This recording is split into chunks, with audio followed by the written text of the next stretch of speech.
کیا وجہ ہے کہ ہم عید میلاد النبی نہیں مناتے لیکن یوم پاکستان مناتے ہیں، آزادی پاکستان کا دن مناتے ہیں؟ تو میں اس کی وضاحت کرنا چاہتا ہوں کہ اس میں کوئی شک و شبہ نہیں ہے کہ اس کائنات کی تاریخ میں سب سے بڑا عظیم دن وہ تھا جس میں اللہ تبارک و تعالی نے اس کائنات کی ہدایت کے لیے جناب محمد رسول اللہ صلی اللہ علیہ وسلم کو مبعوث فرمایا ہے۔ اس سے زیادہ عظیم دن انسانی تاریخ میں کوئی اور نہیں جس میں آپ تشریف لائے، لیکن آپ ہی کی تعلیمات اور آپ ہی کی سنت اور آپ کے جانثار صحابہ کرام کی سنت یہ ہے کہ انہوں نے کبھی نبی کریم صلی اللہ علیہ وسلم کا دن نہیں منایا، اور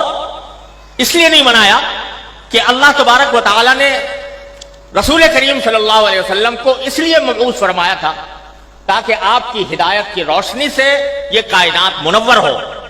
اور لوگ آپ کی تعلیمات کی اتباع اور پیروی کریں۔ آپ کی ذات والا صفات وہ ہر قسم کی رسمی کارروائیوں سے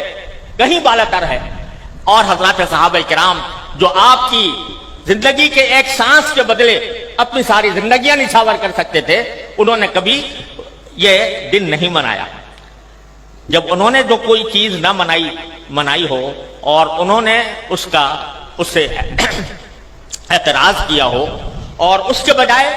ساری زندگی اتباع سنت کی کوشش کی ہو، اس کو اگر ہم منانا شروع کریں تو دین کے اندر ایک اضافہ ہوگا، دین کے احکام میں ایک اضافہ ہوگا، اور دین کے کام میں کوئی اضافہ وہ بدعت کہلاتا ہے۔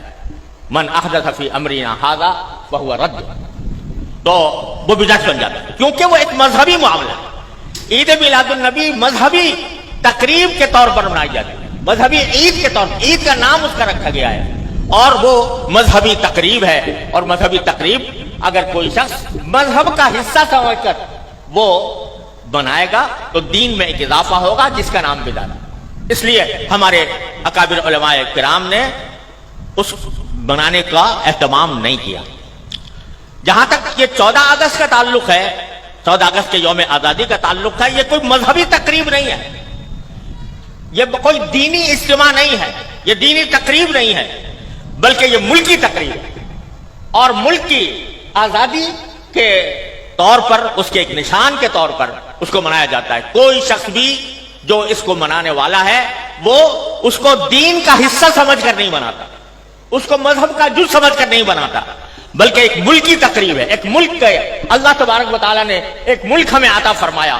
اور ایسا ملک عطا فرمایا جس کی تفصیل مولانا عزیز الرحمان صاحب نے بیان کی ہے، تو وہ ہم ایک ملک کی تقریب کے طور پر بناتے ہیں۔ بدعت اس وقت بنتی ہے کوئی چیز جو شریعت میں نہ ہو اور شریعت کا حصہ اس کو بنا دیا جائے،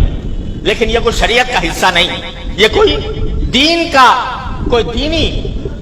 تقریب نہیں، دینی عید نہیں، دینی مذہب نہیں، دین کا کوئی مذہبی حصہ نہیں، لہذا یہ ایک ملکی تقریب ہے۔ اور یہ ایسا ہے جیسے کہ اگر کوئی شخص اپنے گھر کے اندر